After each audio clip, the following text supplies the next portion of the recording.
Hello, folks. Phil Gallagher of ThrabenU here for part two of my $300 Death and Taxes Challenge. If you want the full deck list, sort of explanation and deck check, please check out yesterday's video. If you're watching this series for the first time, essentially I have been challenged to 5-0 or $300, and I get 3 attempts at doing so. Garrett Y has sort of donated this event, and it's pretty hype. All right, so this is the point where I'm going to spoil yesterday's video. So if you're going to watch yesterday's video first, pause it here. Okay. So yesterday we got a 4-1 with the only loss being a timeout where I was just very, very, very far ahead. And if I wasn't narrating my plays, I think I very easily would have 5-0'd, like unquestionably. So I feel okay about the deck list. I'm not going to change the deck list for today. If I fall short today, I might change it before tomorrow. I think there's some awkwardness in the deck list, but my results for day one were totally acceptable.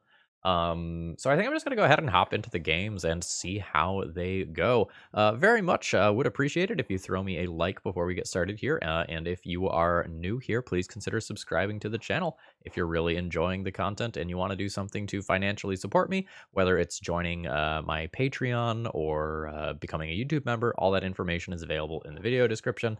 And I'm going to be dropping an article on Patreon, probably for the $5 and above tiers, about this whole death and taxes process once we're all done. All right, let's go ahead and battle. All right, I'll be keeping my round one opening hand here. It's got lands, it's got spells. Not too much to say. Oh, are you doing nothing, or are you just going to be one of those edgelords who plays everything in main phase 2? All right, confirmed. All right, if we are playing against a Merit Lodge, like we have a Caracas, but we don't have early removal. We have like mid-game removal here. We're presumably playing against some sort of depths deck or maybe a Cloud Post deck. All right, Oh, that was an attempt at tapping the Elvish Reclaimer in beginning of combat rather than an actual attack. That's what that was. All right, so Rashadan Port is now bad with my opponent's expedition map in play, so I'll probably... Fuck me! All right, probably just be playing Thalia this turn. By the way, I hate with the passion of 1,000 suns that this deck has 4 Caracas in it. Fucking hate it so much, because this shit can happen. Like, the second... the second Aganjo Castle is, like, bad enough in my books, but it is what it is. Alright, opponent is going to do some crop rotating. I can succeed in making my opponent's turn awkward. Making their turn awkward is maybe fine. Let's Skyclave.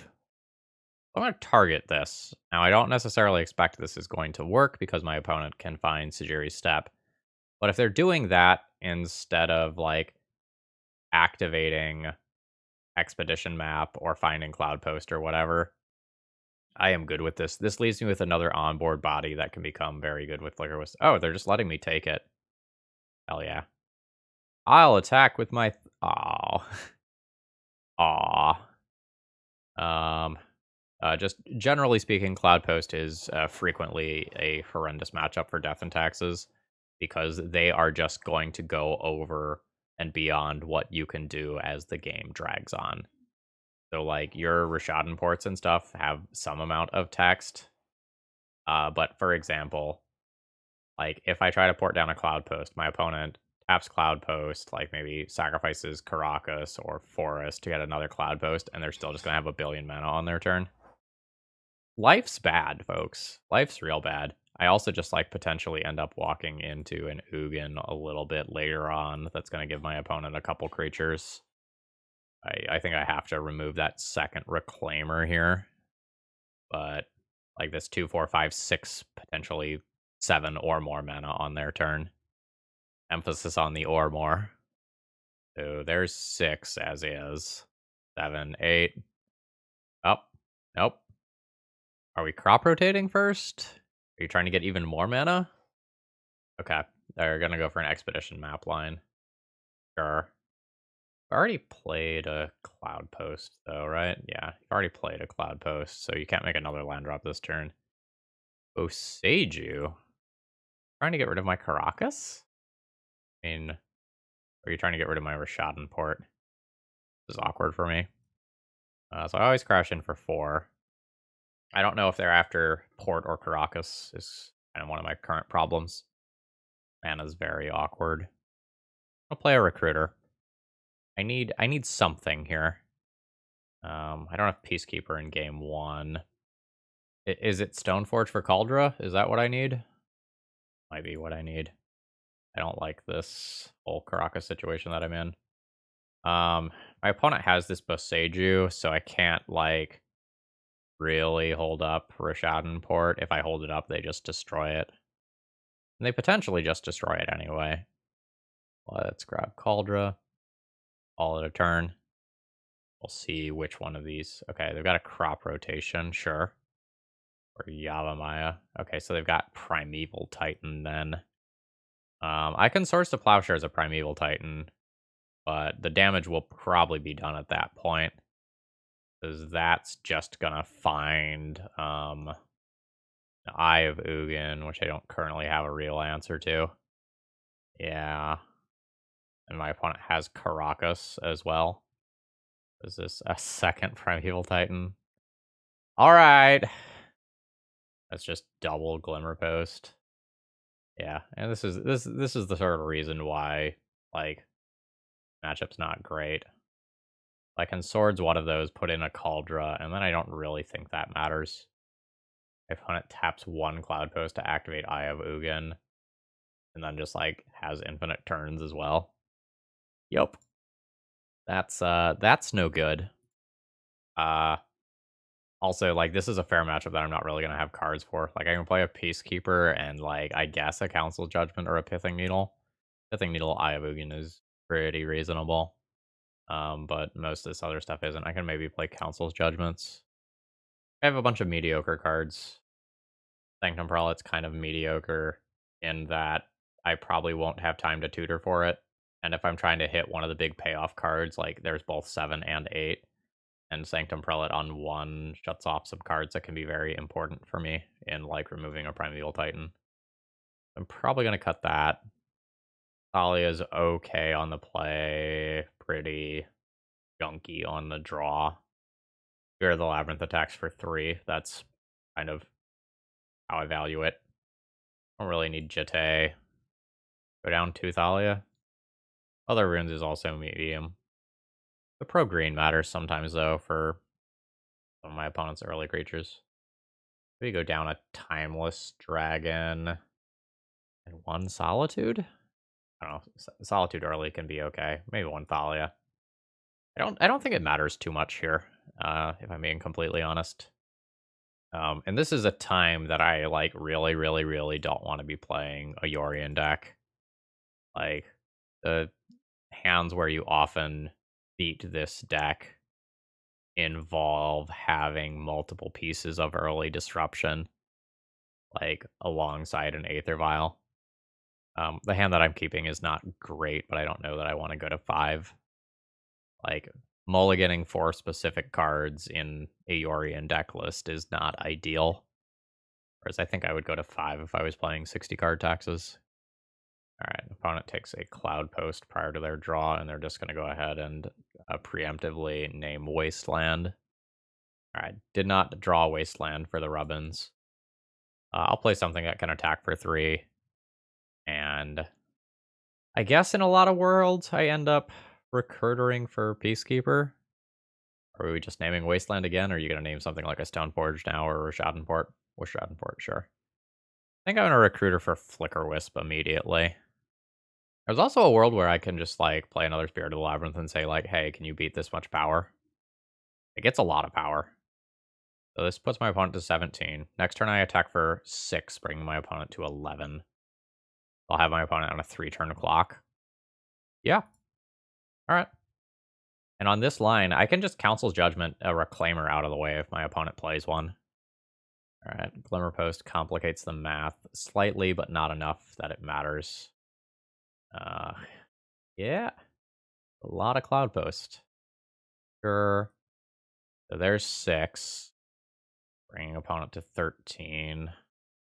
A lot of worlds where I have to worry about Primeval Titan next turn, huh? Right?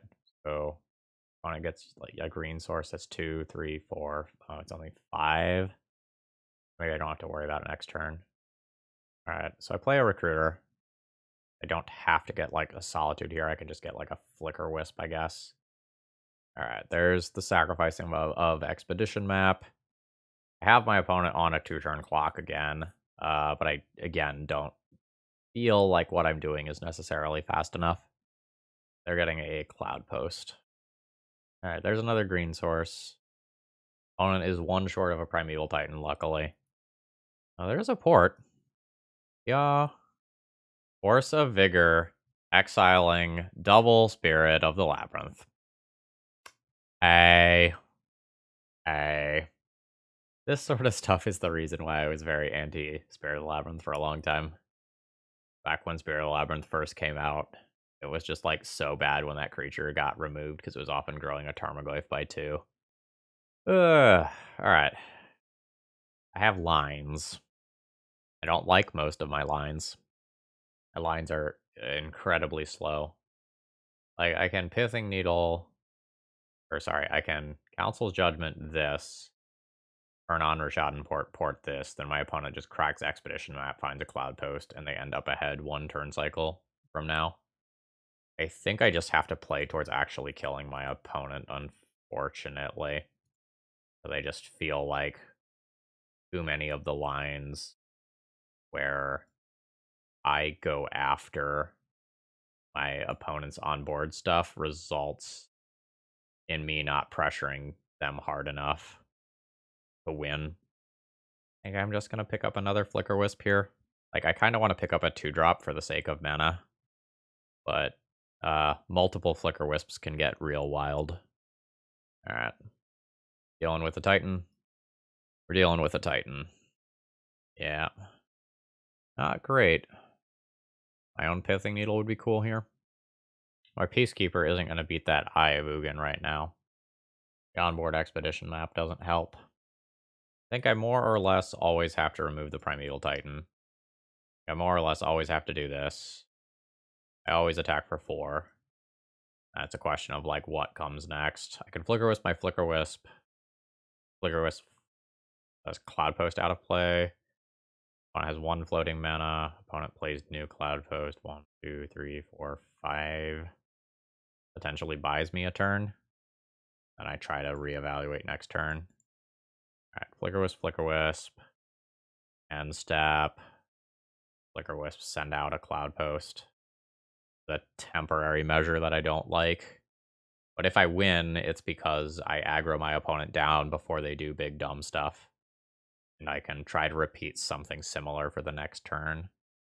Issue is my opponent, like, can also just, like, activate Eye of Ugin this turn and then search up multiple Emrakul, or not, and search up a creature, like Ulamog the Ceaseless Hunger. I think I'm going to be just short of getting over the finish line if my opponent gets Glimmer Post. Alright, are we just searching? Okay, they're going to let their Cloud Post return first. Reasonable. Eh. Alright, there's 7. Opponent goes to 9. Recruiter for Flicker Wisp Needle. Wasteland Cloud Post. Leaves my opponent with 4, 5, 6, 7, 8, 9, 10, 11. The line. I'm always doing this. Yes. The answer is probably more flyers. Do I Wasteland? If I draw a land next turn, I can get Yorion into play and then do the thing. Worried that my opponent might have a crop rotation. I guess I can see what my opponent does, right? Alright, so there's their search. Emrakul. Flicker Wisp, target the one on waste. Or I guess I untap this. Yeah, I guess I untap this. Go to end step. Flicker this out.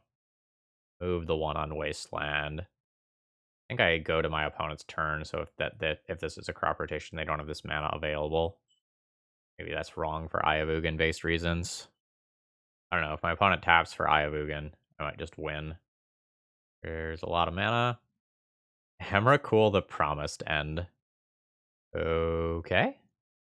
So my opponent gets a turn where they control me. Also has flying. Alright. My opponent can kill one of my Flicker Wisps with this. Alright, cool. So they played a 13 mana card that kills one of my Flicker Wisps. Yep, as expected. There's the block with Emrakul. Now I can only hit my opponent for 5 with my attacks. I'm gonna be 1 mana short from doing some cool stuff. I don't think you have anything else you can do there. Oh, Boseiju on Rishadenport. Oh, and then they fail to find the land. Alright, that's cute. I admit that's totally cute. Alright. So this needs to come to hand. Play this out. Do I want to attack for 5 damage? 5 puts my opponent to 4. This blocks. I have exactly 4 damage the next time around. But I kind of expect my opponent to do something else cool. So maybe it's more important to keep a Flicker Wisp in play to do Yorion shenanigans. So my opponent has 4, 5, 6, 7. That activates this. This is 2, 3, 4. Okay. A lot of this depends on whether or not they have something big and dumb in hand already. Well, maybe I should have made the attack. Oh, crop rotation's bad for me on a number of different levels. Like, that can represent a Dark Depths, that can represent a ton of mana, that can represent a ton of life, or even something like a Glacial Chasm. Or just Caracas, bounce Emrakul. Dump the same line again. Alright, they're going for life. Now the aggro my opponent out plan. Not looking good. I think my opponent just gets Olamog, the Ceaseless Hunger. Often Ayavugan in bad shape. I'm gonna take the hit. I don't think this game is about life total. Just gonna use that as a resource to keep another creature in play. And my opponent Emrakul next turn. 5, 6, 7, 8, 9, 10, 11, 12, 13, 14. They need to hit another land drop to do it. It's just like Yorion for Flicker Wisp shenanigans, I think. Yeah. Alright. So that brings my opponent down to 4. Now I will cast a Yorion. Yeah, you copy that. Yeah. Go to end step. Return all of this stuff. Oh my god, I didn't click on the second Flicker Wisp. That's frustrating. Oh, that's very frustrating. That just lost me this game. Maybe I can get out. Alright, so I blink out a Cloud Post. I'm supposed to be blinking out 2 different Cloud Posts here. I'm going to go back and watch that replay. I would have sworn I clicked on both Flicker Wisps. Alright, I'll the Ceaseless Hunger. Alright, so this is how much mana?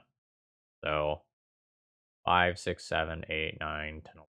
So I would have taken this out, and then it would be 4, 5, 6, 7, 8. Yeah, I would have stopped that.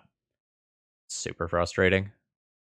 So that means I now need like Solitudes, I guess. Guess there's also Peacekeeper. Yeah.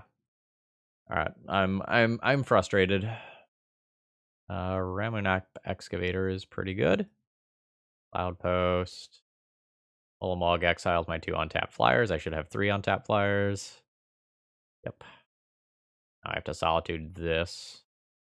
Pitching Council's Judgment. Junk that, yeah. So, like, it's super unfortunate that I have to do this. Gives my opponent a bunch of life. Now this returns my opponent's Thespian Stage. I have issues if they have a second Ulamog in their deck.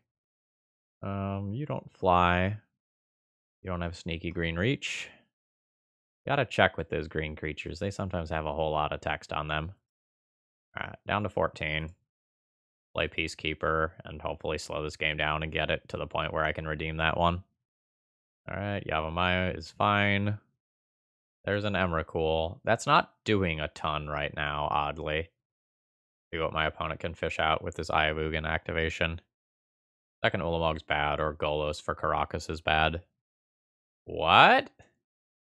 You most certainly have a Caracas in your deck, right? To bounce the Ulamog? Well, I didn't fucking deserve to win that game after I punted it, but we're gonna take that. Okay. Get another attempt at sideboarding here if I want it. Value Timeless Dragon a little bit more highly as just something that like beats for 4 in the air. Very slow. Good to know my opponent feels very threatened by Peacekeeper. I think on the draw, my Thalias are considerably worse. I bump one Thalia for a Timeless Dragon just to help me hit more land drops. Call it good. There's a world where I board in Serenity to deal with multiple Pithing Needles. That's not crazy, actually. Like, I really don't like Thalia on the draw. Alright. It can be awkward sometimes on my Ether Vial starts, but Serenity as an out to some endgame bullshit is totally fine. Alright. Note, I'm not keeping this hand because of the Peacekeeper. I'm keeping this hand because I have Aether Vial into Rishadan Port, which is one of my stronger starts for denying my opponent's mana in the early game. Alright, name Wasteland. That's fine. We're not going that route. Alright. God damn it. Hand is so much worse with this Aether Vial off. Yeah. Alright. I get Serenity, I can unlock my Aether Vial. Alright. I think the plan has become kill my opponent. I can't just Rishadan Port my opponent forever. Like, they will beat that. So I am now going to try to kill my opponent. Just like, attack for 3, make a construct token, make a construct token, just attack, attack, attack, attack, and hope that I can race my opponent's mana production. At some point later, after I've amassed my creatures, I can potentially Rishadan Port. That's a green sun for a Reclaimer. Sure. I will tick this up in case I end up unlocking this file with a Flicker Wisp or something later. Sure. I think I need to show this. I'll crash in for 3. Did not think my opponent would want to trade. Play Rishadan Port. Pass the turn. Luckily did not eat a Force of Vigor on Urza's Saga in Spirit of the Labyrinth, which would have been just disgusting. Alright, Cavern on Giant. I imagine that is just going to get Reclaimered out of play, though. Alright, there's my creature. Okay, I'm going to tick this up to 3. This Urza Saga disappearing means that I don't have double Rishadan Port lines available to me this turn. Single Rishadan Port is okay. My opponent has 2 Cloud Posts. That's 6 mana. That starts to get into Primeval Titan territory. I hate that I have to make this decision before I see if my opponent activates Elvish Reclaimer in response to this going off. My opponent needs to activate right here. Otherwise, I get to Pithing Needle Reclaimer. That's good. Alright, I'll just play Plains this turn to not let my opponent know I have double port. We're just battling. I'm just seeing if I can end this as quickly as possible. Because, like, this still finds a Cloud Post. My plan is double Rishadan Port my opponent for the rest of the game. My opponent wanted pretty badly by not activating Reclaimer. But I could be wrong. I don't know their hand.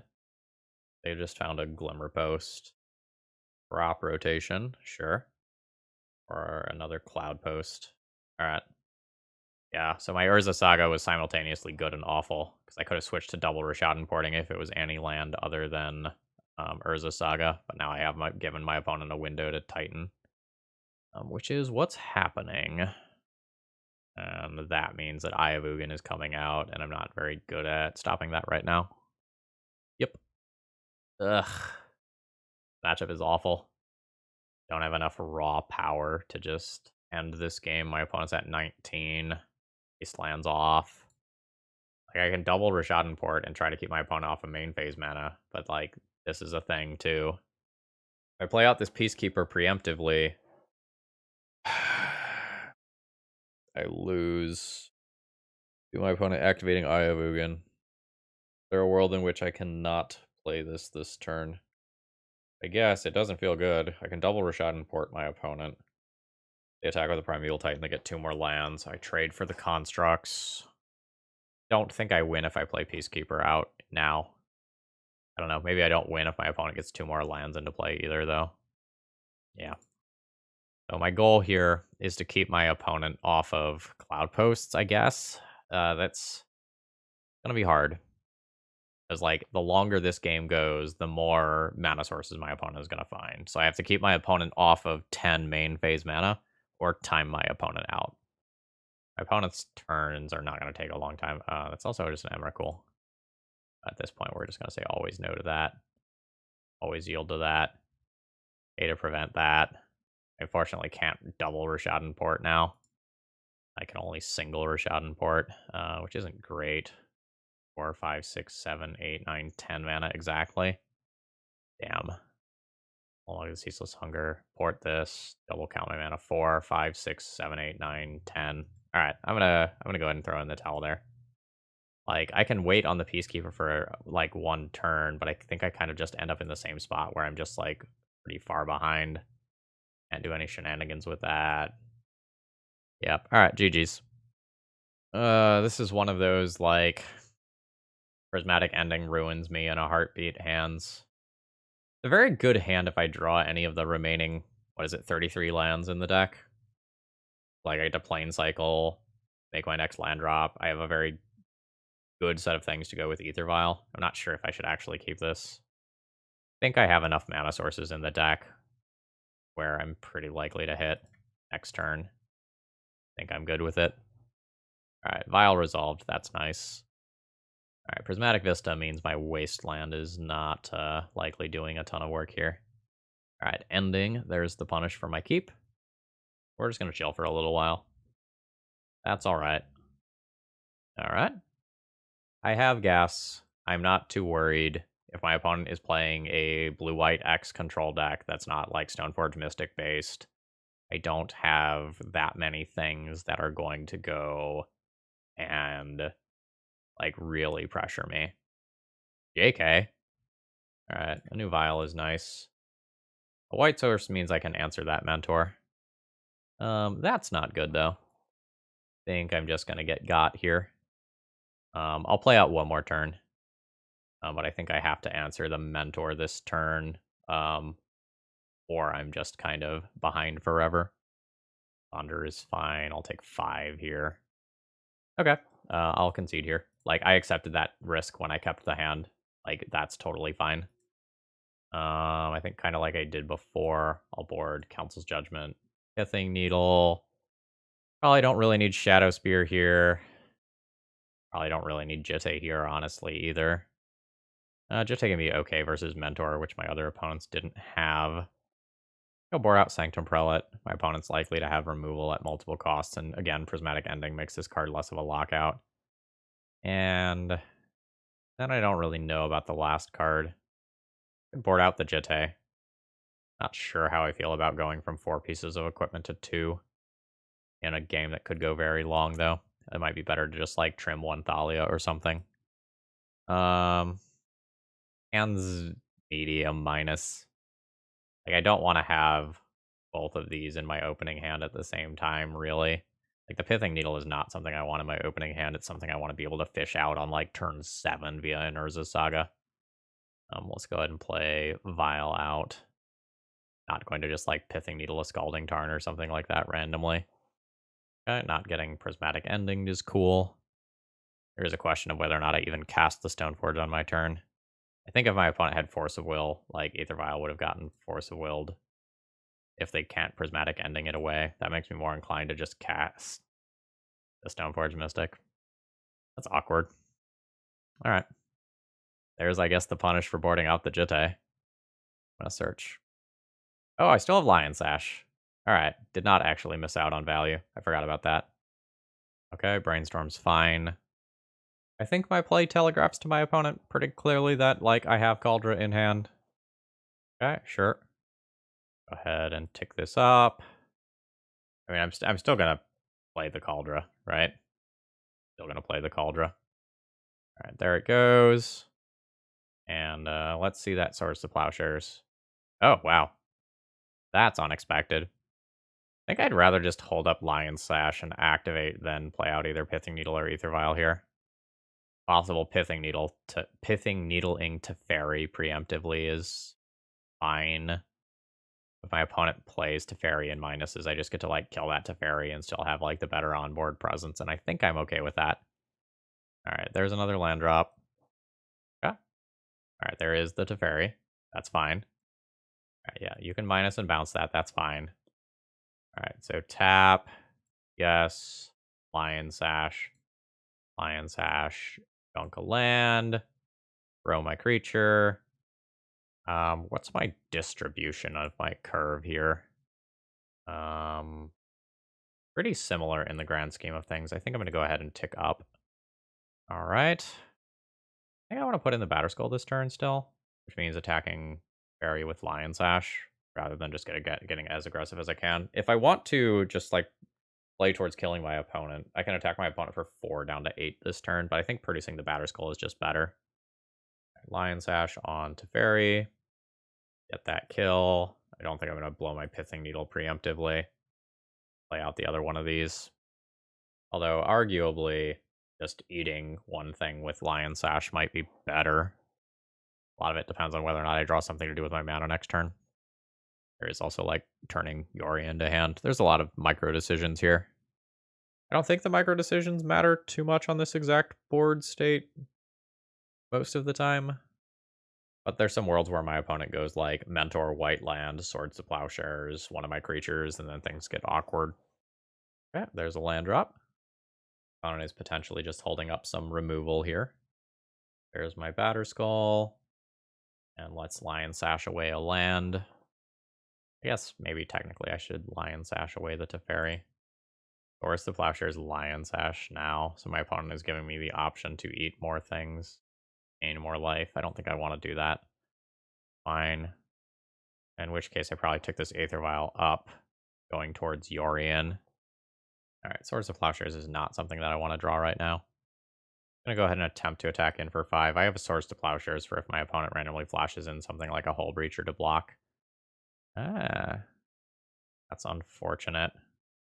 My opponent's going to Swords to Plowshares the Germ, try to block Stoneforge Mystic, so I guess I just do this now. I let my opponent go to blocks, they stop 1 damage that is otherwise happening this turn. Okay, there's the fetch. I guess there's also a world where they do Swords of Plowshares, the Stoneforge, like knowing that I have Yori incoming. Yeah. Alright, opponent goes to 9. I'll go ahead and put this in hand. I've got this uncounterably off an Aether Vial next turn. So unless I have reason to do so otherwise, I might end up playing Yorion at my opponent's second main phase. I can blink my Cauldra and get an attack in with it. That was top. They like what they're looking at. Go ahead and tick up both vials. Port's not bad. Crash in for 4. Now it's mostly going to become a question of, do I want to port my opponent off of like a Council's Judgment or a Jace? Oh, it's just dead if they play a Jace. I guess Council's Judgment. Alright, you've got your floating mana. Absolutely. I am at so much life. Guess don't have Containment Priest. Like, that would be awkward for me. The beginning of the next end step. Beginning of the next end step, so I need to do this here. Rest down. I think you're deterministically dead for playing that. I put Yorion in. I equip Yorion with Batter Skull. That is lethal damage. Just on board. You don't have a white source showing. A little awkward if you play a white source now. But I think I'm going for that. Yeah, you may brainstorm. You have to hit white land, Source of Plowshares. Or I guess like a Caracas being out as well. Alright, there's a white source. They could have it. Seems like they don't have it. The one on 5, I'll always know that one. The one on 2, I'll yes that one. Yeah. Seems like we've got it here. There's lethal. Alright, good stuff. And at 44 life. No changes for sideboarding. Opening hand is mediocre. I would like more mana. I have 2 good early plays, but I kind of have 3 dead cards in this hand. I don't know how I feel about that in the grand scheme of things. I think I'm gonna fish for a better hand. This is a better hand. I'll discard 1 Endless Dragon here. I think the previous hand is better in the early game, but this is going to be much better in the mid to late game. Like, my first 2 turns were probably better with the other hand. But my middle of the game turns are going to be significantly better with this hand. I'm glad I mulliganed. Sure. Alright, so which card is the test card here? Spirit. Resolving Stoneforges for Cauldra becomes like the primary thing that I actually want to do. I think I'm good with that. So, like, the thing is, I still have 3 more reasonable sized bodies waiting in the wing. Alright, it has resolved. I don't think it's long for this world, but it hit play. Alright, there's the fetch. Oh, it's just island. Means my opponent has another white source in hand already. That's fine. Fine. Okay, I don't need to just immediately Council's Judgment that. But I can play double 2-drop next turn if I do care about this. I don't really want to use the Council's Judgment on this, because then I don't have an answer to a Mentor. Play a Spirit. It's medium. A lot of my lines are medium right now, so it's a question of, like, do I want to play something that is, like, good if it gets bounced, versus do I want to play something that's annoying if my opponent is just sitting on a handful of cantrips. There's another land drop. The attack here is pretty awkward against Teferi if my opponent has Swords to Plowshares, because they, or not Swords to Plowshares, Snapcaster Mage. But I think I'm just going to deal with that. And if it happens, it happens. Alright, let's send it in. Yep. It's annoying, but I don't think I get to just, like, sit around and let a Teferi tick up here. Let's instead kind of jam some cards and hope opponent doesn't have, like, a Supreme Verdict. Yep. I'd like to answer this Teferi so that, like, the Eternalized token is a reasonable card. But again, I don't want to use Council's Judgment on it, because Teferi doesn't win the game. Teferi is annoying, Teferi constrains me, but it doesn't win the game. Unchecked Mentor wins the game in 3-ish turns. Alright, my Stoneforge resolves. Yes, first one finds Cauldra, threatening the haste. Second Stoneforge.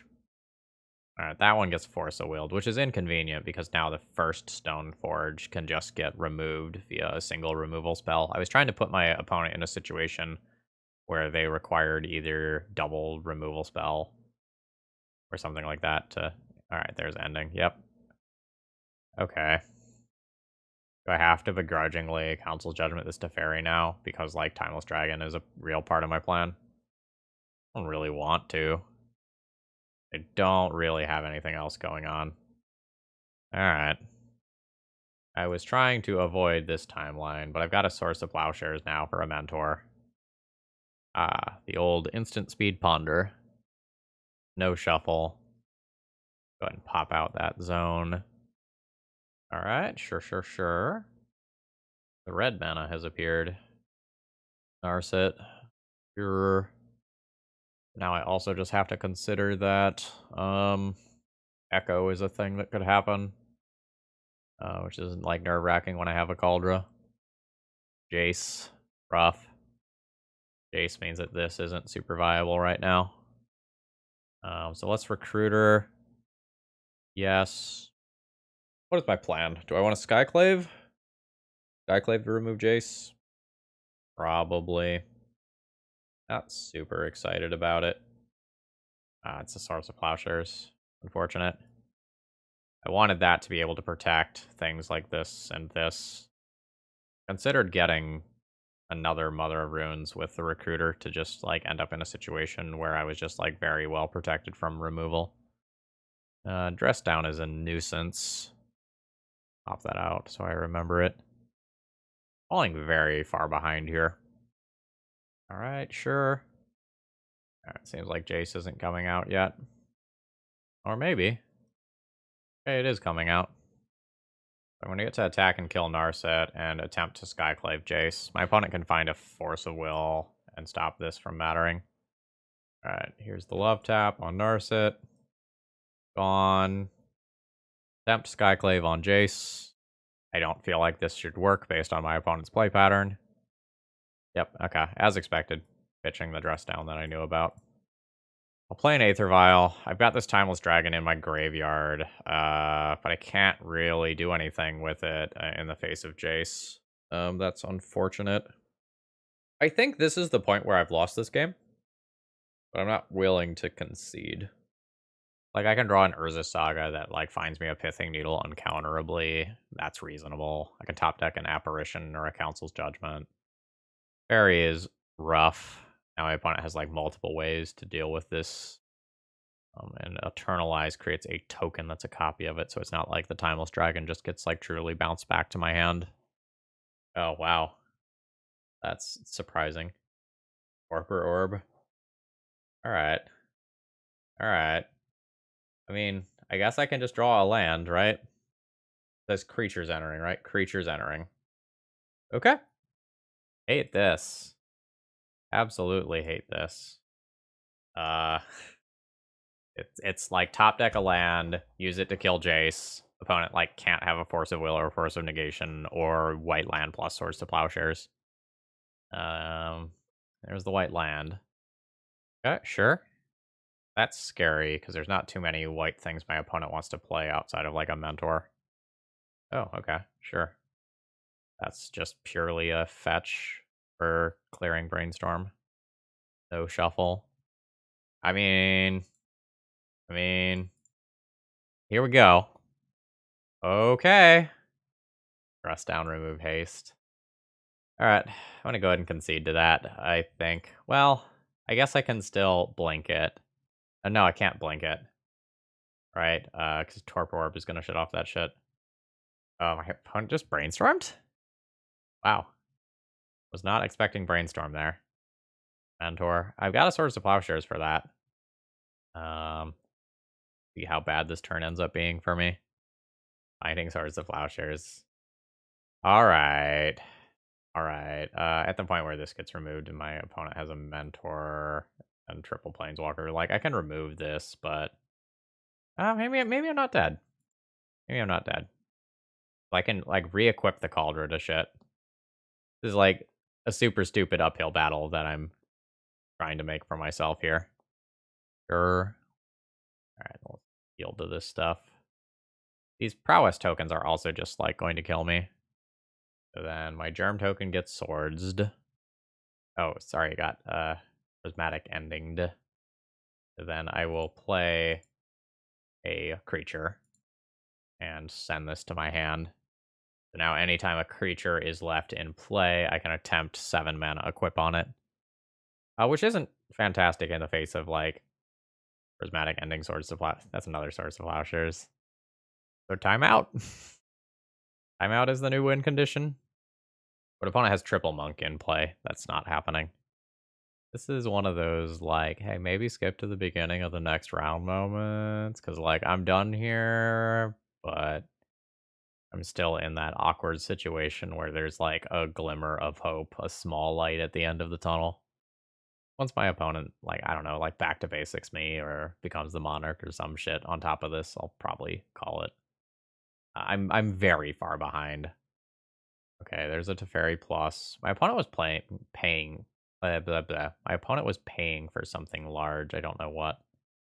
Oh, that's cute. That's really cute.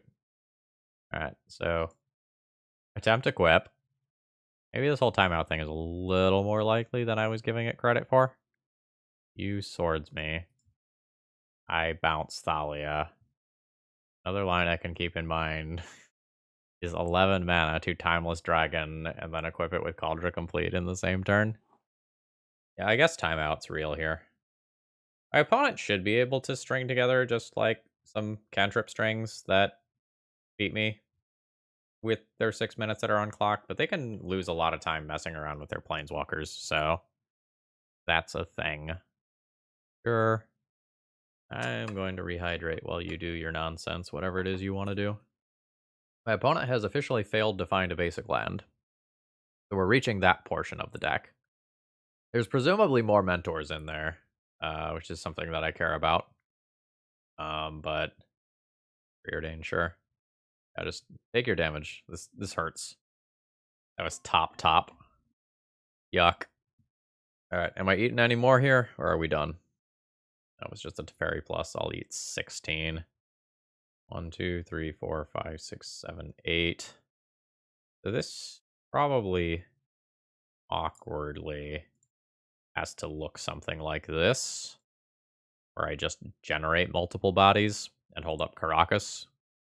I'm just looking to slow the assault here, and we'll see what my opponent can, do.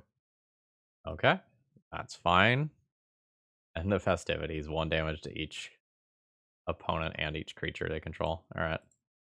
I bounce my Thalia there, unfortunately. And my opponent casts one more spell and I die. Yep, there's the 9 damage. All right. I fought for longer than I thought I would. Rough start to this league. Okay, I have a multiple Stoneforge Mystic hand. Hand's kind of awkward in that, like, I have this Timeless Dragon that's probably going to be kind of hard and awkward to use. I'm not super sold on this card, and really awkward against bounce effects like we saw in that last round. It's just so slow. All right, more of this. Don't want that as a draw there. Love a Wasteland. If opponent's leading on Tundra and not doing anything with it, their mana situation is probably kind of mediocre. I think this is a deal with Swords to Plowshares by plowing through situation. Wow. Okay. Would have expected to eat like Prismatic Ending or something instead there. This is awkward. I would like to activate Stoneforge Mystic next turn, but if I play Urza Saga, I want to do that instead. Probably going to just continue on the Stoneforge route and treat Urza Saga as something that I do just a little bit later. Dress down is annoying, so it goes. But, if the dress... Damn it. If the dress down is stopping a Stoneforge Mystic trigger instead of dealing with this later, I think I'm good with that. Sanctum Prelate's respectable. I don't know if I want to attack into a Hull Breacher. I Solitude one if that happened. Unsure. Let's go pre-combat Sanctum Prelate and see what happens. Like, if my opponent taps a few mana responding to things here, then I'm good with making this attack. Otherwise, I think I'm just going to chill a turn and not back into something. I don't know. The Stoneforge Mystic Body isn't super relevant right now. All right, they had it. The Wandering Emperor. Okay. Sure. I think I just let this eat my Stoneforge. All right. Not really expecting this. Sure. These are vigilant, so my opponent can safely attack with them. That's fine. Wasteland is really cramping my style. Also cramping my style. Caracas is some shit here. I can't just like try to remove this immediately and make this everything. Now I can. Oh, this is such bad value for me. I'm not a fan of this. But like I've shut off a lot of my opponent's cards and I don't want them to have a draw engine. I just straight up play this as a 5/5 flyer this turn. I maybe do. I just need to kill this thing before my opponent can like build up protection for it. And if it gets countered, I can just eternalize it later. I'm also secretly hoping that my opponent decides to wasteland my Rishadan. Doesn't really make sense to me for them to do that, but I would like that so that I can play this Urza Saga. Otherwise, I have to like wait till I find a wasteland, and that's kind of a rough deal. Oh, they did it. Nice. 3 mana, Prismatic Ending, Sanctum Prelate. Okay. I get to eat the Planeswalker. That's the important part about what's going on here. Goodbye. Urza Saga. Play an Aether Vial. Send a Yori into hand. Opponent's got a respectable board. I have aerial power. They have 27 life, though. They don't have a ton of lands. Okay, sure. Still in game 1, right? I've played a lot of Magic tonight. What, like my 8th round of Magic that I've played tonight? So stuff's starting to blur together. Which is not good and probably a sign that I shouldn't play another round after this one. Swords of Plowshares isn't great because now I can't bring that back via Eternalize. Not the worst. Like, I will eat that with the Swords to Plowshares. Probably. I'm gonna have to clean those up eventually. Or right now. Yeah, I don't think I get to just chill on that. Okay, it's gone. The next question is, like, is my opponent just cashing this in for a card immediately and just bouncing my Aether Vial for a little value? Yes. That's not really surprising. That also lets them attack with this token. And every little point of life matters. There's my token. There's my critter. Gonna be a Shadow Spear. I want to equip that this turn. So now this is going to be 5 power and trampling. So Teferi dies no matter what, unless my opponent has a Swords of Plowshares here. Ooh, Timeless Dragon. Savannah. Hello, Savannah. Welcome to Legacy. JK Maverick players, I love you. Pick that up. Go ahead and crash in. Then I'm going to be sitting on this Yorian, because it's not going to make a lot of sense. That's annoying. It's not going to make a lot of sense for me to just play a Yorian into a Caracas, so I need stuff that's viable to bounce. That turns this into a 3-3, which means my opponent can double block and clear this token. I very much don't want that. Yeah. Yeah, I'm gonna chill with the Yorian. Like, I can play it and force my opponent to tap the one land, but I don't want Yorian to just, like, eat a Swords to Plowshares and, like, have no impact on the game. I would much rather, like, draw a Recruiter and then end up in a better position. Sure. Mana base is greedy as hell. Wasteland starts will be good. Prismatic ending on Vile, sure. Understandable. Do I just want to play a Naked Flicker Wisp? Not really, but I think I'm going to. Heart of Plains here. Get this equipped. And then, in the instances where my opponent just plays this, I can play my Yorian, bounce my Flicker Wisp my Yorian. Oh, okay. That's not good. That's also not good. Don't have enough mana to do both of these at the same time. We're going to kind of end up in the same situation. Ugh, okay.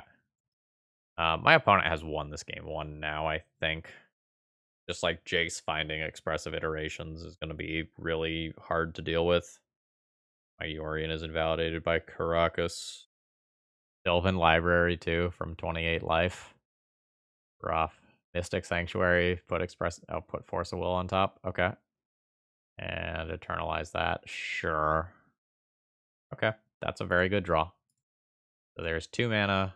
Stoneforge. Uses ability. Yes. I think find Cauldra. And then go 5 mana. Blink the Stoneforge immediately. Use this ability and get like Lion Sash the second time. Then I can work on messing with my opponent's graveyard so like future Snapcasters become less good. Absolute immediate take 8 off Sylvan Library. He'll be at 20. Okay, sure. Alright, that's an ending on my Stoneforge. I can still hard cast the Cauldron, but I know my opponent has Force of Will now, which makes that less good. If I'm not going to play Cauldron, then I should just start with the obvious of send this at Jace and make my opponent tap that Caracas and bounce my Yorian. Alright, that happened. Next play is Lion Sash. After that is Flicker Wisp. Flicker Wisp attempts to kill this token. Just trying to do everything I can to make my opponent use that Force of Will that I know they have. Okay, it seems like this is it. Alright, so I've paved the way for Cauldron to be good. Sylvan Library's gonna be rough. Yeah. Yeah, I think this one is over in favor of my opponent, but I'm still just in this position where like I am live to win if my opponent bricks off pretty hard. That's rough. Do I want more life or do I just want to eliminate some things from my opponent's graveyard? Let's not let Snapcaster Expressive Iteration happen. And let's can't eliminate anything else that super matters fully. So I guess I'll hit Brainstorm with the other one. Alright. Okay, going deeper. For Uro. Okay. Now Uro Sylvan Library is a thing. My opponent didn't tap in a way that let them bring it back immediately. I think they could have. If they intentionally didn't tap like that, then maybe they just have like another Force of Will or something. Yeah, sure. I think if my Cauldron doesn't resolve or my Germ gets Swords to Plowshared, I'm on 0 outs at that point. Opponent is also just going to have like Uro plus Caracas as something that I have to deal with as well.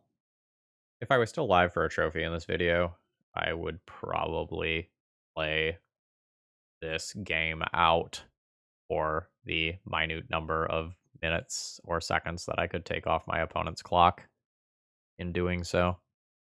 But I think I'm basically all in on Cauldron next turn. My opponent has had just so many looks at ways to answer it. All right, I'll take 4. That's fine. All right, not bad. All right, there's Cauldron. Do you have a counter spell? Yes. I'm going to go ahead and concede there. All right. Again, probably same sort of sideboarding where I just bring in like 3 cards. I can also consider something else that helps impact Uro specifically. Again, without more reps, I'm not sure how worried to be about that card. I guess there's a little cost to bringing in the cage. Opponent has both Dress Down and Wasteland, which makes my Urza Sagas pretty weak. I want to play 3 or 4 cards here. They also have Caracas, which has its own set of issues regarding Thalia. I think Jete is going to come out. Sanctum Prellate's going to come out. Again, I don't really like it versus the Prismatic Ending decks. I don't really want a Solitude early, and then maybe I'll just like trim 1 Thalia or something. Also, like go down 1 more removal spell of some kind, reasonably, I think. This does not have enough mana. This is a hand that is going to lose to my opponent having Force of Will or Prismatic Ending, but I don't really want to go to 5. Keep this and pitch the Solitude and hope it works out, and just concede and go to bed if my Vial gets answered. I don't love this situation. Like, my opponent has mulliganed as well, so like there's hope for me. Ending. Yep. I can also just spike a land or another Vial, and like everything's fine. I don't think I get to be too picky on the number of cards that I was on there. Sure. Okay, opponent's got their next land. Am I going to eat a second ending? No, I am not. Good. Not sure which creature I'll play if I spike a land. They do different things. Might be preemptively Pithing Needling it to Fairy, because it's just so bad for me to get this Aether Vial bounced. Oh god. Alright. I'll do that. I don't like how this hand is shaping up. Alright. Alright, not just immediately eating a Teferi is nice. I have a lot of options regarding like timing of stuff here. Do I want to expose anything to counterspell? Not really, but I do want to use my mana. I think I want Spirit of the Labyrinth to be the thing that's a surprise, and I think this is my finisher. I don't actually super care about this Thalia. I think I'm just going to cast this one. I don't care about it. Like, if Thalia gets a 2-for-1 with a Force, I'm ecstatic. And if Thalia gets a 1-for-1, I'm good with that, because I don't have, like, Caracas to bounce it or anything. Is it Staticaster? Well, that's going to get Pithing Needled, but that ruins my fucking day. Alright, was not playing around that. That means that I can't just, like, absolutely savage a Brainstorm. Opponent's ready for this matchup. Sure. Oh, sorry about that. You got some water bottle noise. Life from the Loam. Okay. That is a lot of avarice regarding the mana base. Holy cow. Alright. Activate. Yes. Stoneforge. Yes. Is there a world where I get Lion Sash to stop Life from the Loam? Nah. Like to spike a land here. Pick up both files. Alright. I think it is more important to put in this Cauldron now than it is to try to just like immediately answer, is it Staticaster? Like, I'm going to take this Lava Axe worth of damage, and then my Cauldron potentially gets answered in the short term, and then I'll work on setting up like a blowout on a Brainstorm. Ponder's fine. Again, like, Spirit of the Labyrinth will be good if my opponent does not have a removal spell, and if I play this Cauldron first, that incentivizes my opponent to use removal spells, getting rid of it. I keep these vials where they're at for right now. Another Spirit. I guess I attempt Swords on this now. Keep Pithing Needle for a Planeswalker. Wonder if I was pre-combat supposed to play around the what is probably a 1 of Wandering Emperor. Not gonna do it, but I wonder. Oh my god. Okay. Oh, it's an endurance instead. That's fine. Really care about the Stoneforge body right now. That does not stop a Cauldra. I do wonder if I am supposed to. Oh, never mind. That was not great for me. Here's to hoping Spirit of the Labyrinth can do something cool. Yep. Brainstorm. Yeah. Yeah. Please don't have Swords to Plowshares left. Nice. All right. Like there's the blowout I was hoping for, right? Like I got it. Now do I start ticking the one that's on 3 up towards 5? I think I will, because if I spike a land, I might want to do that. Punish. Not like a full punish or anything, but it's a punish. I'll still muck with that Jace. We're gonna play an awkward game of stare at each other for a little while. Terminus, okay. Sure. Uro is a good magic card. So is Spirit of the Labyrinth. We'll put that into play. My opponent gets their 3 life, but they don't get their card. And I will tick both of these up. Alright. So, this is actually interesting. I'm going to attack and kill Jace just so my Pithing Needle doesn't get, like, Prismatic Ending, and then I'm in a bad spot. Then, like, it's a question of, do I keep my opponent off of putting that Uro into play? Or do I, like, Yorion, get Cauldra, and then be attacking for 9 per turn cycle? While still having Skyclave available. Yeah, I think I like that. All that a turn. I don't have to do this until my opponent's turn in case I want to blink the Skyclave. I mean, I'll do it. Yorion. I'll exile Cauldra, and maybe I'm supposed to flip-flop Pithing Needle to Teferi now. I'd do that. I want to reset my Vial on 5. I don't think I want to reset my Vial on 5. Very Time Raveler. Alright. Safe against an Endurance. Always no to both of those vials at this point. Oh, Urza Saga is cool. There's most of my opponent's life total. Snapcaster targets Swords to Plowshares. Sure. Oddly, I think I'm going to let my opponent block. I don't want them to know that I can answer this Snapcaster Mage, and so like they might want to target Spirit of the Labyrinth. I'm going to let them have priority. They're going to Swords to Plowshares, like this Germ token. And then at this point, I'll go ahead and tap this Skyclave, get that out of the way so I can keep my Spirit of the Labyrinth. Opponent only takes 4 this turn, but I'm setting up an Urza Saga for the future, and I can keep my opponent off of some green mana for Uro. Alright, there's the concession. And this is the point where, like, if I had ground out, like, that other minute or two in the in game 2, that it would have mattered more. Now that my opponent also has endurances, do I want to, like, flip-flop numbers and, like, bring in one more Solitude? I could. I don't think I'm going to. This hand has no white mana. Like, this is the cost of playing Urza Saga. I can keep a hand that just, like, wastelands my opponent, and hopes to draw a white source, but I'd rather not. This is a little too far down the other end of the spectrum, but I'll be keeping this on 6. Bring back 1 Caracas. Sure. Do your thing. Also gotten paired against just an absolute million grindy control matches tonight. I told myself one more round 38 minutes ago. Not thinking we were going to end up in another one of these. Okay, sure. In the face of potential Teferi, I think I'm just going to play Stoneforge here. Like, I don't want to just play Spirit of the Labyrinth and just have that bounced immediately. Sure. Do your thing. Cycle Timeless Dragon. Sure. I guess that card like is helping to hold together a otherwise somewhat slightly unreasonable mana base. I don't think I need to play around back to basics, so I'm just gonna do that. My opponent's also like kind of F6ing my turns for clock-based reasons, so like that's good. That's not great for me.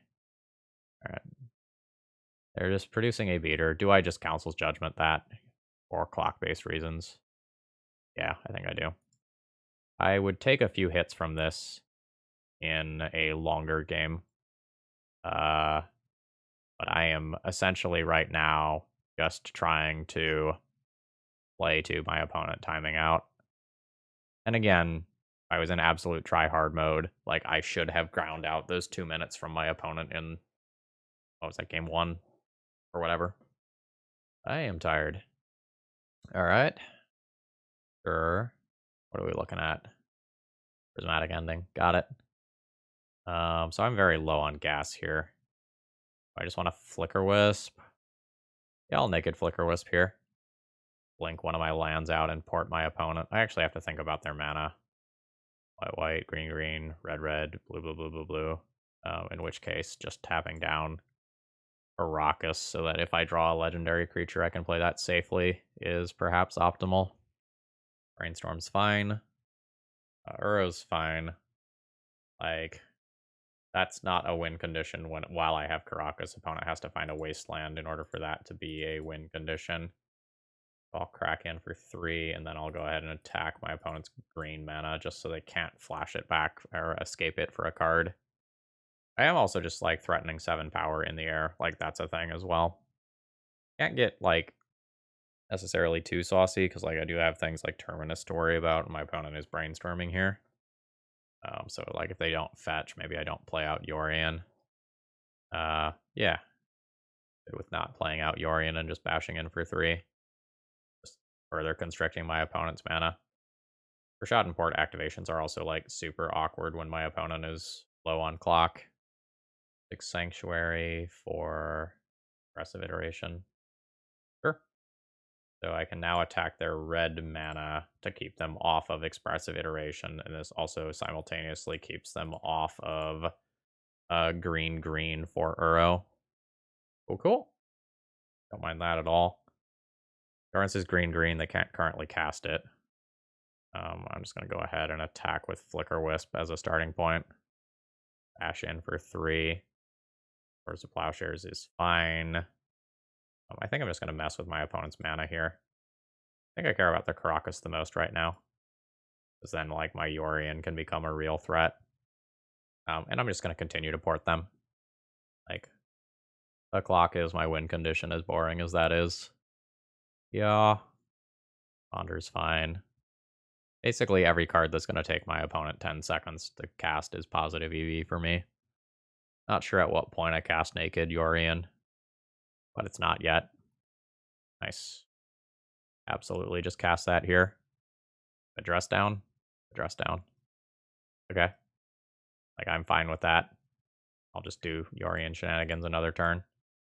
At some point, my opponent has to, like, auto-yield to this. Set a stop on their draw step, and then attack the red mana again, since I know they have expressive iteration.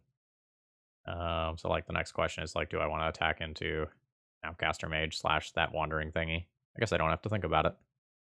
Swords to Plowshares. I don't think I cast that. Sorry, by that I mean the Yorion. Continue to just attack this red mana while also attacking green mana. Alright, there's an Endurance. Fine. Go ahead and tap this down while I'm at it. Might as well take that out. Sure. I keep porting. Opponent is past the point where they're responding to my port activations. So this is Escape Uro, and the question is, do I just like bounce it with Caracas, or do I Council's Judgment it away? Council's Judgmenting it away, just like... Ooh, that's interesting. Now that I can't just like send it away forever, I will probably just Council's Judgment it away. It becomes really awkward if this gets Force of Willed, though. I will Council's Judgment this away later. Yeah, and again, if I would have ground out that time, this is probably the point where I just win. Nice. I'm going to port my opponent. Completely keep them off of green mana. Aggressive Iteration is fine. They got red mana now. I've been cutting them off of that simultaneously for a while. I'll cast that. Slowly bleed my opponent out via clock. It's very boring. But it's gonna work unless my opponent has something just batshit insane like a Mentor. Sylvan Library, sure. Caracas, fully reasonable. Snapcaster Mage, sure. Targeting a Swords to Plowshares. Fine. Do your thing. I think at this point my opponent is just trying to waste my clock. But they're not going to catch up from this much of a deficit. I don't think. Or you can have an endurance. Tap down your volcanic island. Take 2 this turn. That's all fine. Alright. I think at this point, this is a pretty reasonable deterrent. Okay. That pitches the Uro. If the Uro gets pitched, then I can go ahead and Council's Judgment away endurance. Uh, again, would not be playing like this if my opponent wasn't just like 38 seconds away from timing out. But they are. Yep, I take 2. Uro's fine. I've got Caracas. This is like actively slowing down their ability to like close out the game. That's it. Yeah. Again, Uro's fine. Like I'll bounce that with a Caracas. Solitude. I'll cast a Solitude. You can die with Solitude trigger on the stack here. Go for Solitude. All good. Upkeep. Tap one of your lands. Upkeep. Tap another random land. And that'll do it. That's a very boring way to win a match, but we're on the scoreboard. All right, different day, same deck. Round 4 opening hand is okay. I'm going to be keeping this. About to say, if we're playing against hyper fast combo, I'm off to a bad start. Otherwise, this hand's pretty good. This is likely Doomsday. Could be some other deck, but I'm going to be snapping off this Wasteland immediately, I think. Yep. Let's just kind of restart with my opponent on a lower card count than I'm at, and then kind of hope that I can get a Spirit of the Labyrinth into play. I don't need this draw step stop. Set that yesterday. Don't Dark Ritual Doomsday. Alright, opponent did not Dark Ritual Doomsday. So, getting here is good. Getting here is great. Getting one more turn after that is the point where I can probably actually win the game. Alright, there's another UC. Opponent is largely priced into getting UC because they need to be able to cast Doomsday, which is going to require black, black, black.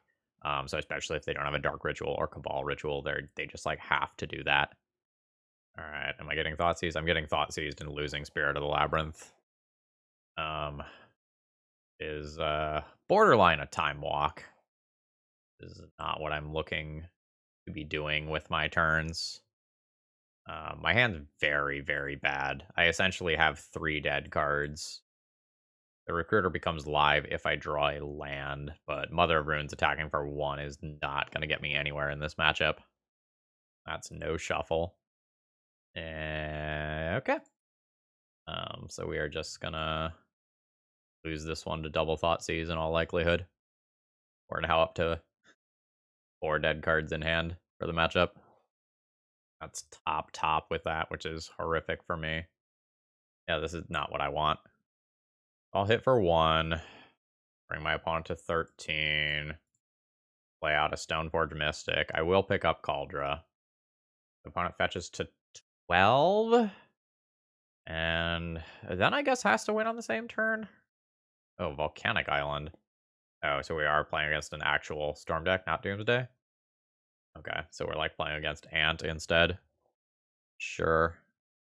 I assume this is a Cast in Flames win here. I haven't mathed it out yet. Alright, there is the Past in Flames, which gets a Cabal Ritual. It brings up to Storm count 5, 6 mana. Am I not dead? I'm at 20 life. My opponent's plan here. Oh, Infernal Tutor for LED. Crack LED, that's up to 7 mana. Infernal Tutor. Yeah. Wonder if my second Solitude bails me out here. First Solitude gets taken. Yeah, opponent has not enough mana to kill me. They're going to leave me at 1 life. Right? Because they have exactly 6 for Infernal Tutors into Tendrils for 20. So I Solitude a Mother of Runes and live. That's fucking wild. Oh. For green. But doesn't Eve cost 5? Yeah. Alright, there's the Tendrils. So we kind of let this happen. Yeah.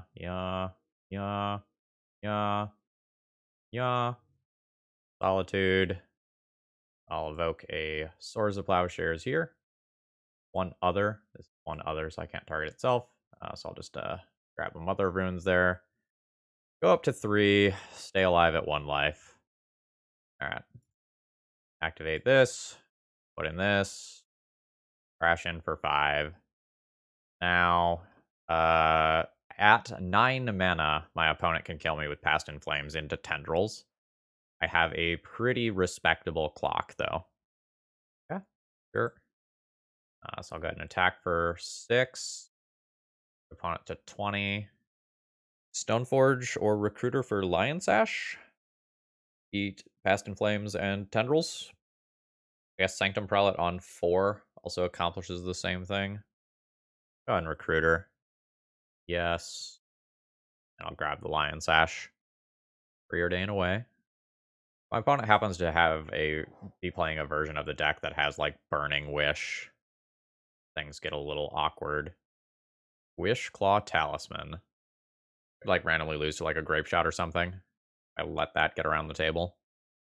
My margins are super slim here. I'm gonna go ahead and just exile that. Like, I don't want to leave that on the table and be wrong. I don't know, maybe that's a bait. I don't know, my opponent's 75.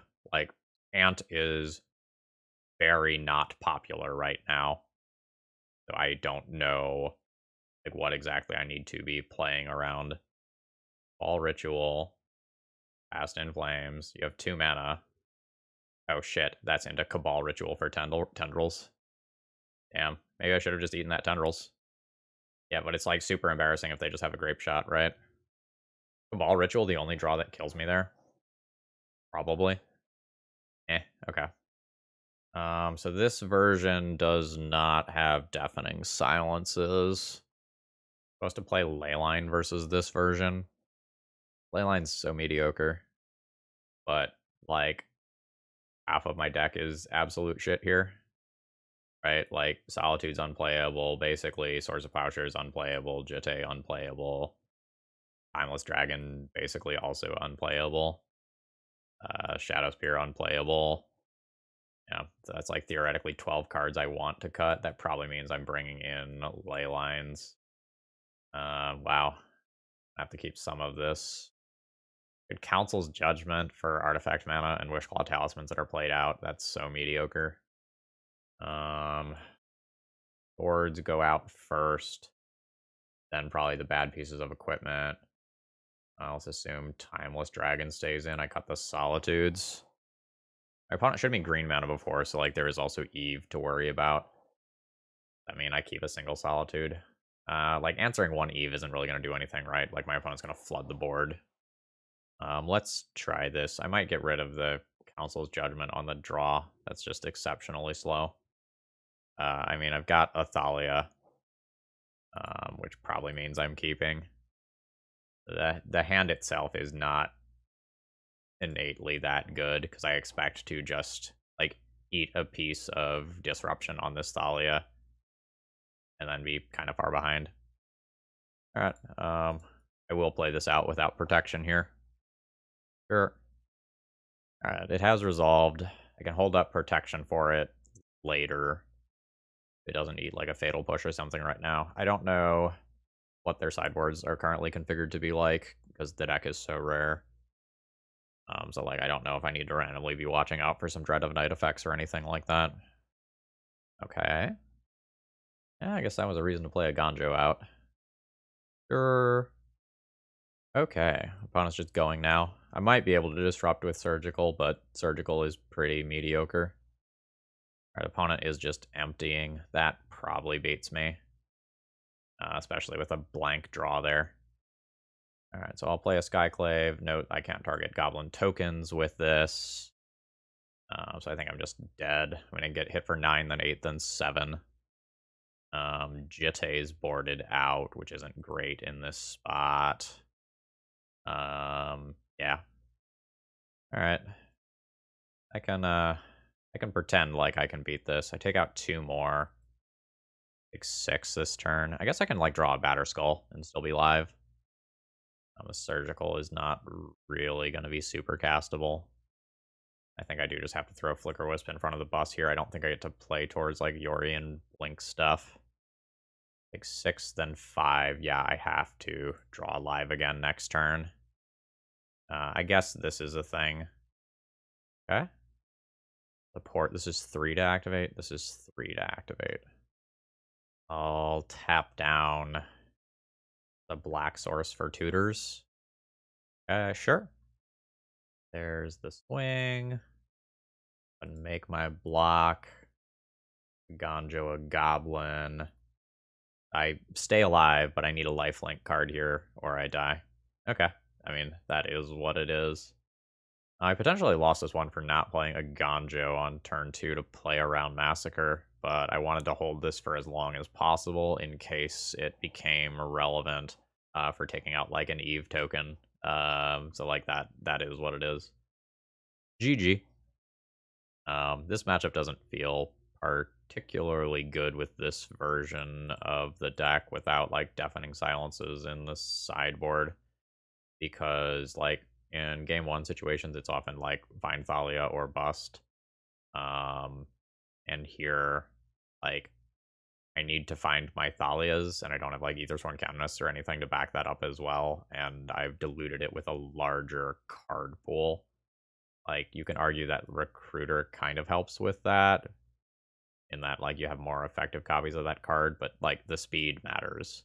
What did that game end on? That game ended on turn 6, but I think my opponent stormed off on turn 3. Alright, round 5, I think I'm going to be mulliganing my hand here. This is kind of a do-nothing hand. Like, I have some mana, but, like, unless I'm playing against a deck that Source of Plowshares is good against, this hand does nothing. Like, if I luck out and I'm playing against Delver and I open on, like, a double Source of Plowshares hand with 3 lands, this is great. But if I'm playing against a combo deck or something, I'm stone cold dead for keeping that.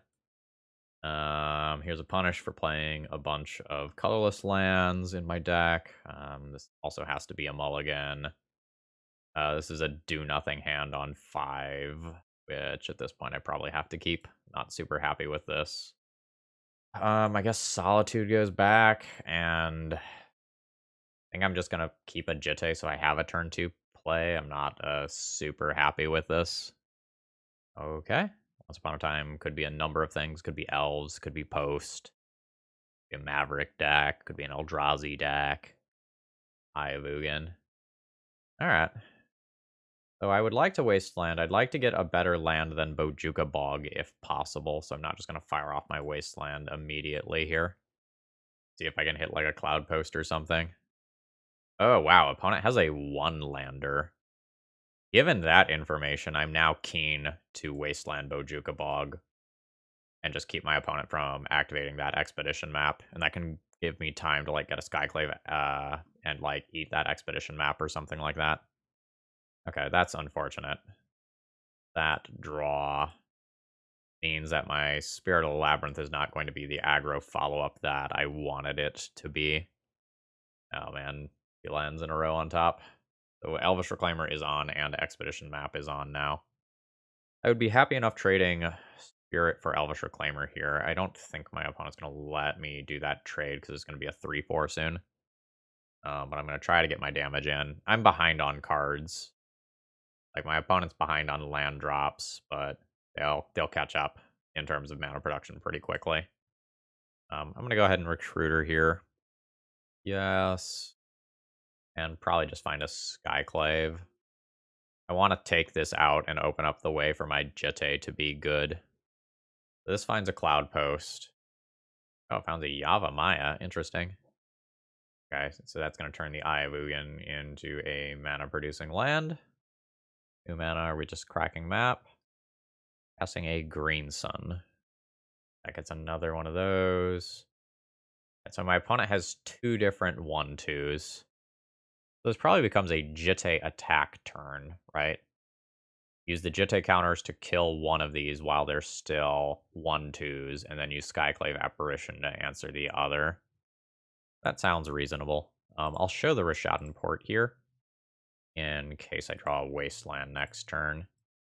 I will go ahead and equip 2 Spirit, in case my opponent wants to block. I would be happy to clear the board of both Elvish Reclaimers. That's not happening, though. There's a dead Reclaimer. This is my second time that I've gotten paired against Cloud Post in this league. Not where I want to be. Okay. So let's play the Skyclave and attempt to remove the Elvish Reclaimer. See if my opponent attempts to protect it. All right, there's the activation. Okay, they're just getting a Cloud Post. So I'm going to send in for 4 and intend on porting down Cloud Post. 3, 4, 5, 6, 7, 8, 9, 10 theoretical damage next turn, but opponent can find a Glimmer Post if they want. I could play around that by playing a Spirit of the Labyrinth, but I don't want to run into a situation where like my opponent just like oops accidentally gets a Titan into play because I don't constrict their mana. Probably take like a drop rotation to get to that spot, but like it's a real spot that can happen, so I should play around it. All right, no tracking expedition map in response. Another Cloud Post. Ramunap Excavator. Sure. Thalia. Okay. I get Thalia and double port. How do I want to attack? If I attack with everything, a block is required. Play a pre-combat Thalia. I am not expecting like main deck Force of Vigor or anything like that, but I can kind of play around it here. Let's go ahead and ship in with everything here. There's the block on the Spirit. Go ahead and give this +2/+2, then I don't die to Ramunap. Alright. Good stuff. Now I port down double Cloud Post. Port 1. Yeah, I mean, crack your expedition map. Oh, 3 mana, a Once Upon a Time. These other cards go on the bottom of the library, so they're presumably going to be cards that my opponent doesn't want. I guess I let them resolve that and then Rashadan port the Cloud Post, and if they crack the expedition map in response, the bad cards are shuffled back into their deck. Alright, a Glimmer Post. Sure, I don't think 3 life matters too much here. Yep. Yeah, a card like Glacial Chasm is the sort of thing that I care about at this stage. And there it is. As far as the sacrifice of a land, probably Basic Forest. Yes. So now I want like a Flicker Wisp effect. I can get one slowly via Yorion. That requires a lot, though.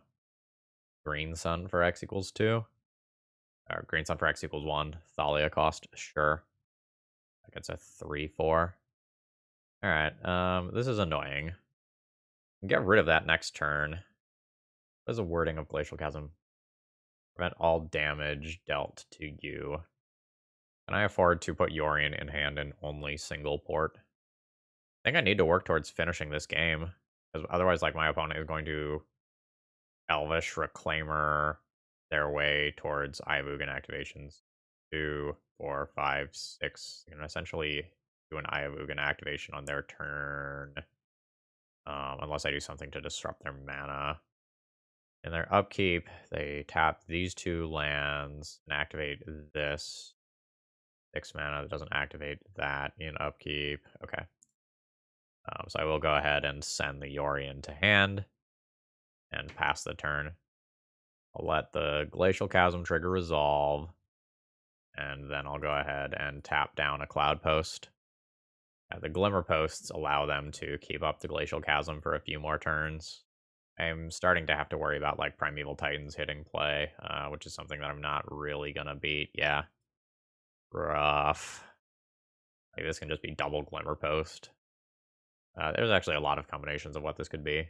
Okay, yeah. Glimmer Post, Cloud Post. Solitude's a good draw. But I'm woefully behind now. I can play Solitude, remove Primeval Titan, work towards blinking it in my next turn cycle. Opponent will be at 19 life with active Ayavugan. I think at this point I'm just going to throw in the towel. I'm not winning this game, I don't think. Like, my Rashadan ports are now not going to do much against my opponent's mana. If I double tap these down, they'll 5, 6, 7, 8, 9, 10, 11 mana in main phase.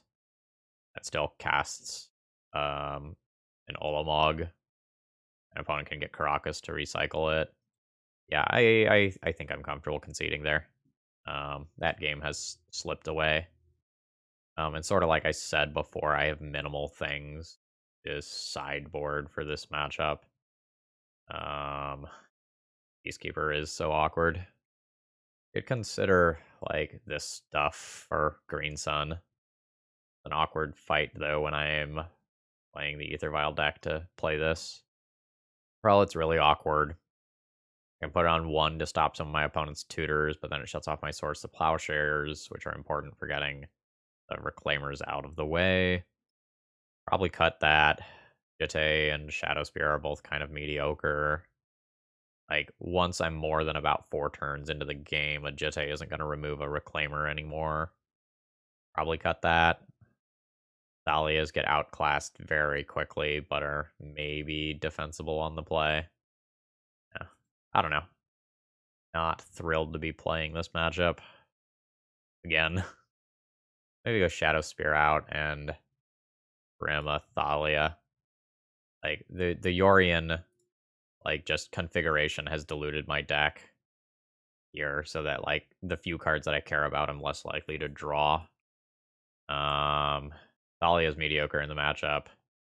Part with no Vial is mediocre. That gets outpaced. I don't think this hand wins. Okay. I'll keep this. Got a Wasteland, which is cool. That gets Pithing Needled a lot of the time, though. Throw back Batterskull here, I guess. Batterskull worse than Spirit of the Labyrinth, actually. Because I'll either play my Disruptive or Aggressive card, depending on how things go. I don't see myself playing Spirit early. Spirit is just a 3-1 beater that's going to get walled by an Elvish Reclaimer that I can't easily remove. This probably has to be a land. Batterskull might be better. Alright. And I'll kind of have to decide on Thalia versus Stoneforge. It's probably Stoneforge. You just, like, try and get Kaldra and she's a win. But, like, depending on what my opponent plays, I might just snap off Wasteland on their first land. I won't snap it off. Damn. I won't snap it off just directly into a held-up crop rotation, but, like, that's going to be a non-issue anyway. Pithing Needle's okay. I guess I'll show my opponent this now that, like, that's not relevant. The land. Alright, let's attempt to grab Kaldra and just deal a win here.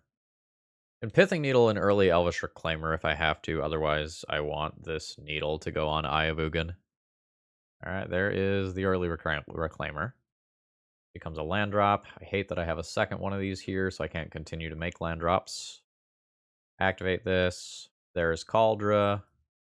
I'll crash in for 5. Opponent goes to 15. I will just needle Elvish Reclaimer to continue to use my mana. Alright. My opponent's just got a Once Upon a Time here. That's fine. Like, this is a lot of pressure. I'm going to attack for 5 and then, like, 9 or 10 damage.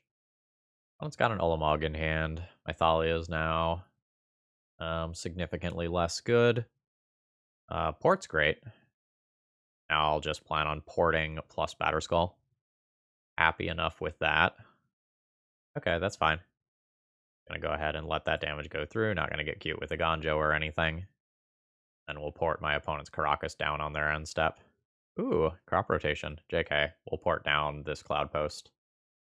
Okay, there it is. Port it. Okay, that's just another basic land. That's totally fine. I'll activate my Stoneforge and throw in Batterskull. This is going to be a near-death experience, but my opponent's not technically dead, but they're throwing in the towel. Okay, now that I'm on my draw, I don't like the Thalias anymore. I mean, I didn't super love them in the first place. I think on the draw, I might play Serenity for opposing Pithing Needles. And then what do I want in this last slot? Hard to stop a Green Sun or a 1-drop on the draw. Containment Priest. My opponent will have the chance to cast that spell. I don't know that I want to actually play that. I don't think I want to try to assemble the cheeky, like, Wasteland plus Surgical on a Cloud Post in an 80-card deck. And larger deck size diluting my plan. I don't know about this last card. Could pick Cage to give myself another 1-drop. Don't really love it, but I don't really want to just, like, play another Thalia on the draw. This hand's unkeepable.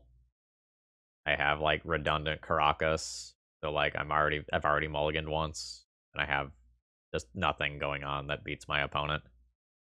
Ugh. The bad 6-card hand. Go to 5 in my 80-card deck.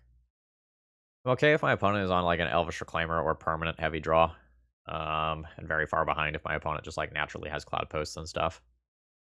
I'm gonna keep this and just pitch a Plains. I'm not super optimistic about my chances. Alright, this is what I did not want to see. I wanted my opponent playing, like, turn 1 Reclaimer. I'll play my Vial and we'll hope I go somewhere. Okay. This is bad. It gets worse if Pithing Needle gets involved. My opponent's still probably Pithing Needle's Wasteland in this spot. Yeah. But that shuts off one of the best things that I can potentially do in the coming turns. My hand's poop now. Absolute poop. Like, this Lion Sash requires a bunch of mana in order to be good, and there's literally no cards in graveyard right now, as well. The Skyclave has a pretty limited target. My Flicker Wisp can be some additional mana denial. Not gonna have an easy chance to put Yorion into play. Not digging my position. Okay. Got more interesting plays with Flicker Wisp plus Wasteland in the not too distant future. I need to play Snow-Covered Plains this turn, though. So that I can activate Lion Sash and on my opponent's turn to eat this Misty Rainforest that's about to go to graveyard. Okay. So upkeep. I think I will still tap the Cloud Post. You could make an argument that I'm supposed to go for the green mana this turn, but if my opponent uses the green mana, in a lot of cases, it produces a target that I can eat with a Swords to Plowshares, which is actually okay for me. Things could get a little weird here. So end of turn, let's get my Lion Sash in play. And then eat Misty Rainforest. Yeah. My opponent should probably take this opportunity while I'm tapped out to copy their Cloud Post. But that's not true if they have, like, a crop rotation. Ugh. Force of Vigor is rough. Very rough. Not much to be done there, unfortunately. Batterskull is not what I'm looking for. I think I'm supposed to Skyclave this turn and Flicker Wisp later. Recycling the Skyclave trigger can be useful.